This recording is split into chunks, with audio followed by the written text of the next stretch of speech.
Neste vídeo vamos abordar o tema avaliação do diafragma. Temos aqui uma radiografia normal, onde vemos as duas porções do diafragma, as duas cúpulas diafragmáticas, o hemidiafragma direito e o hemidiafragma esquerdo. Em condições normais, como nesse caso, o hemidiafragma direito é mais elevado, um pouco mais elevado que o hemidiafragma esquerdo. Isso em decorrência da presença do fígado à direita. Também temos que observar que, apesar da anatomia nos mostrar que o diafragma é uma estrutura contínua, na radiografia de tórax em PA, ela é descontínua. Observe que a imagem do diafragma direito vem e termina aqui na junção com a área cardíaca. A imagem do diafragma esquerdo, do hemidiafragma esquerdo, vem, se sobrepõe à área cardíaca e termina aqui na coluna vertebral. Então ela não tem uma continuidade de imagem. Outra coisa que devemos observar são os seios costofrênicos, que formam essa estrutura pontiaguda de um lado e do outro, e os seios cardiofrênicos, que formam essa estrutura também pontiaguda. O contorno do diafragma é nítido, assim como o contorno da área cardíaca. E há um discreto degradê, ele vai ficando mais branco à medida que você desce aqui para o hipocôndrio direito. E podemos ver por transparência os vasos que estão posteriores, que estão atrás do diafragma, já que o diafragma é uma cúpula. A densidade do diafragma, ela deve ser mais ou menos homogênea. Nós temos que tentar observar isso. Aqui à esquerda temos a bolha gástrica, ar no fundo gástrico e o nível hidroaéreo. E ocasionalmente, como nesse caso, vemos aqui o ângulo esplênico do cólon. Então, esses aspectos nós temos que observar no diafragma. Vejamos este caso. Nós temos aqui o hemidiafragma esquerdo elevado, veja que ele está mais alto que o direito, uma distensão da bolha gástrica, e à direita temos aqui o hemidiafragma também um pouco elevado e essas estruturas bolhosas, gasosas na região subfrênica direita. Observe que são austrações, então isso aqui é o cólon que está aqui. Não devemos confundir isso com o pneumoperitônio. Trata-se de um sinal de Chilaidite. E aqui mais dois casos com esquema ilustrativo. Você tem as austrações mostrando que trata-se de uma alça intestinal, no caso do cólon. E aqui o que acontece? O cólon se interpõe entre o fígado e o diafragma. Então dá essa imagem. Pode ser assintomático ou sintomático. Aqui, observando o diafragma, nós vemos também a presença dessa imagem escura em formato de crescente que representa ar no espaço subfrênico. Então, pneumoperitônio, aqui e aqui. Veja ar no espaço subfrênico, pneumoperitônio. Mais dois casos de pneumoperitônio, você vê aqui o diafragma e ar no espaço subfrênico e aqui a superfície do fígado. Aqui o diafragma, ar no espaço subfrênico e aqui a bolha gástrica. Mais um outro caso de pneumoperitônio. Neste caso, se nós observarmos o diafragma, vamos ver que ele está aqui e que você observa uma continuidade do hemidiafragma direito com o hemidiafragma esquerdo. Então, o sinal do diafragma contínuo. Isso acontece porque ele está delineado por ar que está presente no mediastino. Então, é um sinal de pneumomediastino. Olhando aqui, você vê que há ar aqui no mediastino, há estrias de ar até na região cervical, há ar também, presença de bolhas de ar na região subcutânea. Então, nós temos um pneumomediastino e um enfisema subcutâneo. O pneumomediastino pode fazer o sinal do diafragma contínuo. Compare aqui com o diafragma normal. Diafragma normal, nós vemos o direito, ele termina aqui. E o esquerdo, ele vem, ultrapassa a borda cardíaca e termina na altura da costela. Não temos uma continuidade na imagem radiológica. Já no caso do sinal do diafragma contínuo, observamos essa continuidade, neste caso porque ele está delimitado pelo pneumo mediastino. Ocasionalmente, um pneumo peritônio pode dar a impressão do sinal do diafragma contínuo, mas vemos claramente que o ar está subfrênico, subdiafragmático. Uma outra situação que encontramos com uma certa frequência, principalmente no lado direito, são essas lobulações do diafragma. Veja o diafragma aqui, uma lobulação diafragmática. Aqui no perfil temos uma lobulação diafragmática. Essas lobulações representam a imensa maioria das vezes eventração diafragmática, no qual congenitamente há uma área do diafragma, uma área do músculo diafragmático muito fina, muito frágil, e que o conteúdo abdominal acaba fazendo esse abaulamento nessa área frágil. O conteúdo acaba sendo sugado pela pressão negativa intrapleural, mas não é uma herniação, porque não há uma ruptura do diafragma. O que você tem é um enfraquecimento focal, uma área de enfraquecimento. O diafragma fica muito fino naquela área e o conteúdo, né, a superfície hepática se abaula naquela região, formando essas lobulações que costumam ser assintomáticas, não trazem nenhum problema. Neste caso, além disso, você tem os fios de sutura no externo, veja aqui, os fios metálicos de sutura no externo, e esses grampos metálicos que representam grampos em áreas de revascularização miocárdica, que provavelmente foi usado aí a mamária interna para fazer a revascularização. Neste outro caso, nós observamos a presença de cólon, né, de alça intestinal, de cólon, inclusive com nível hidroaéreo, dentro do tórax, inclusive deslocando a área cardíaca para o outro lado. Observe aqui, cólon dentro do tórax. Então, é uma hérnia diafragmática. O que acontece muitas vezes no adulto é que pequenas rupturas traumáticas do diafragma, muito frequentemente à esquerda, mais raramente à direita, elas passam despercebidas no evento traumático agudo e, posteriormente, com o tempo, a pressão negativa intrapleural acaba lentamente sugando o conteúdo abdominal para dentro do tórax, e como esse processo é lento, tudo vai se acomodando aqui, a anatomia vai se acomodando, a fisiologia vai se adaptando e o paciente fica com hérnias diafragmáticas, às vezes anos, oligossintomáticos ou assintomáticos, até que um dia isso aqui obstrui ou perfura e aí desencadeia sintomas que podem ser até catastróficos. E aqui um outro caso, você veja, não vemos o hemidiafragma direito, e o que vemos é alça intestinal dentro do tórax através do hemidiafragma direito. Então é raro, mas existe a hérnia diafragmática direita. Neste outro caso, o que observamos aqui, você perde o degradê de cinza do diafragma e tem um apagamento do seio costofrênico com essa imagem elevada, com essa rampa. Isso aqui chama-se sinal do menisco.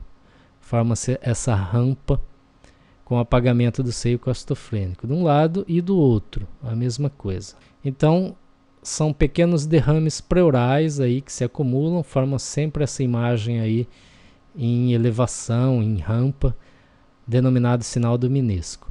Nesse caso, além disso, temos sutura metálica no externo e temos aqui uma fissura acessória, fissura da veia ázigos. É uma variação anatômica.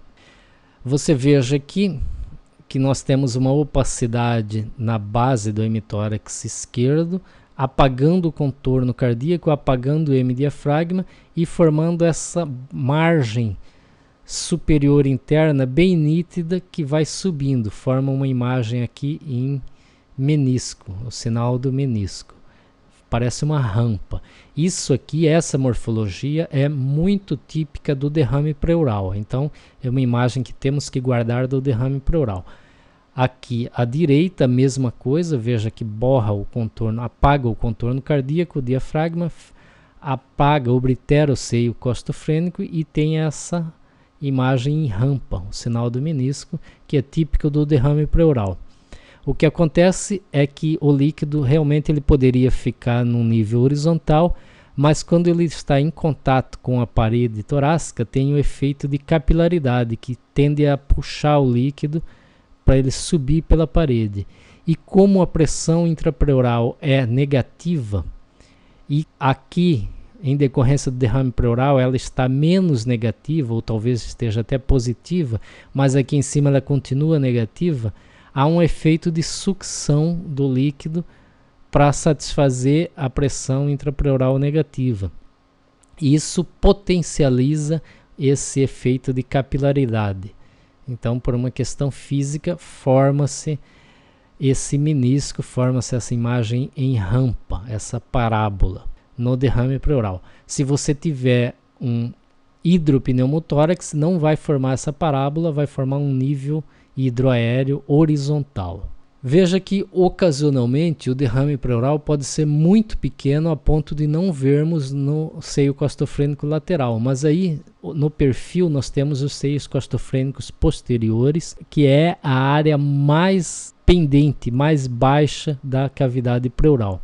Veja aqui o diafragma e o seio costofrênico posterior formam essa ponta. Desse outro lado, você acompanha o diafragma e ele não forma essa ponta. De repente ele borra, você perde o seio costofrênico posterior. Não está pontiagudo que nem desse aqui. Então há uma obliteração do seio costofrênico posterior. Neste caso era por um pequeno derrame pleural que não era visto na projeção em PA.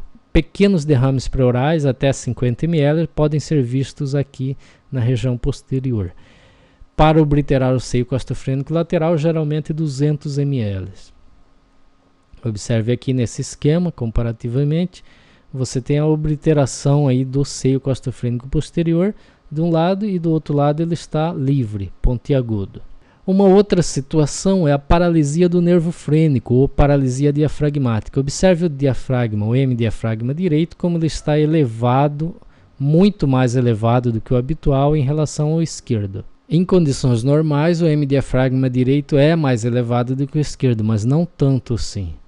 Então, ele está elevado, porém ele mantém a morfologia em cúpula, né, em cúpula frênica, e ele mantém o degradê. Então, a morfologia está normal, o aspecto de imagem está normal, porém ele está elevado. E isso é típico da paralisia frênica ou diafragmática. Veja aqui um outro caso, né? O hemidiafragma direito elevado, aqui no perfil também, ele se eleva como um todo. Agora vemos esse outro caso. Você tem um hemidiafragma direito elevado, mas ao mesmo tempo temos uma obliteração do seio costofrênico e uma densidade, né, uma opacidade aqui na base direita.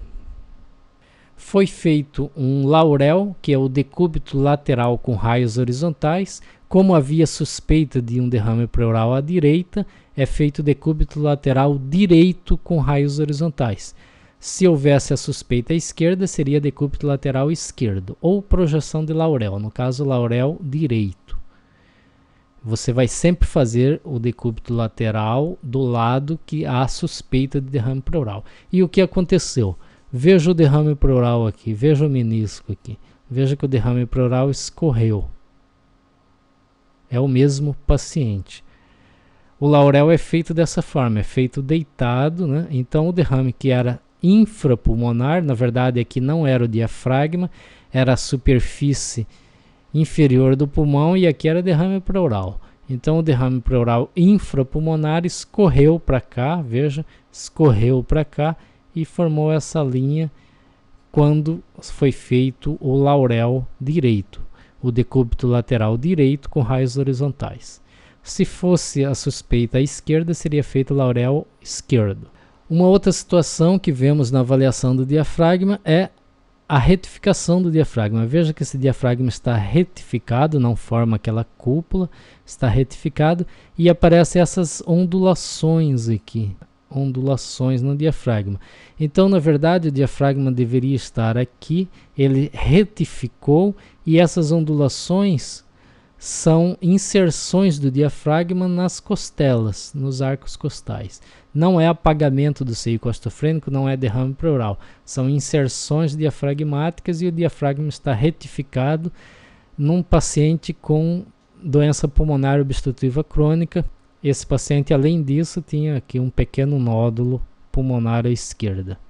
Então, é um tórax hiperinsuflado, né? Uma hiperinsuflação pulmonar, dá esse aspecto, o diafragma retificado e essas ondulações que são as inserções diafragmáticas. Aqui o perfil desse paciente demonstrando a retificação do diafragma, o aumento do espaço retroesternal, o aumento do diâmetro anteroposterior do tórax, que dá aquele aspecto de tórax em barril ao exame físico.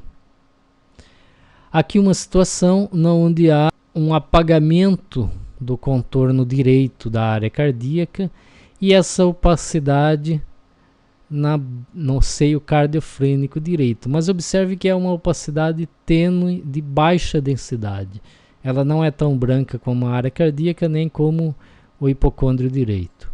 E aqui na tomografia demonstrou que tratava-se de coxinha adiposo pericárdico.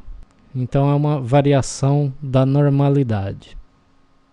Isso pode acontecer à esquerda também, onde perdemos o contorno da área cardíaca e tem essa imagem discretamente borrada. Nessa outra situação, uma imagem parecida, apagando o seio cardiofrênico direito, no entanto a densidade é alta, né? Está aqui, foi feita aí a tomografia e era uma hérnia de Morgagni. E aqui uma situação que, se não procurarmos, nós não vamos achar. Então, uma das coisas que temos que procurar quando avaliar o diafragma é opacidades que estejam atrás do diafragma, assim como atrás da área cardíaca nós procuramos ver os vasos e procuramos se há alguma opacidade anormal sobreposta à área cardíaca. No diafragma é a mesma coisa, nós temos que ver os vasos e temos que ver se há alguma opacidade anormal sobreposta ao diafragma. Veja aqui, se você comparar esta área com esta, você vai ver que aqui há uma opacidade. Se você parar um pouco de tempo e prestar atenção a essa opacidade, você vai ver que é uma opacidade nodular. Se ficar um pouco mais de tempo observando, você vai ver que as margens são espiculadas.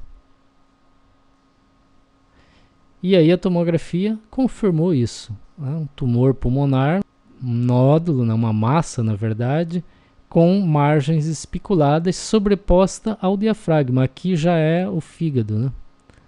Então, esse corte é nesse nível aqui. Você já vê a parte do diafragma e do fígado e atrás o tumor pulmonar.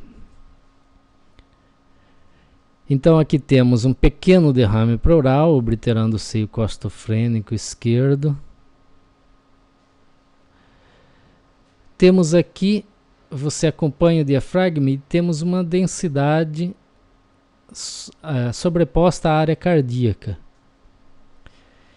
E aqui no perfil vemos que essa densidade está aqui na região posterior, porque a coluna vertebral ela é mais difícil de visualizar na porção superior, aí ela vai ficando mais escura e de repente ela voltou a ficar branca aqui por causa dessa opacidade que representa esta opacidade. É uma hérnia de Baudelaire, a herniação que ocorre aqui na região posterior do diafragma.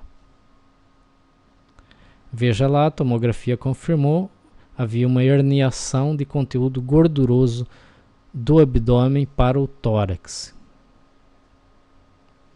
Veja aqui, o diafragma está aqui, há uma outra densidade bem delimitada, que no perfil também está na região posterior.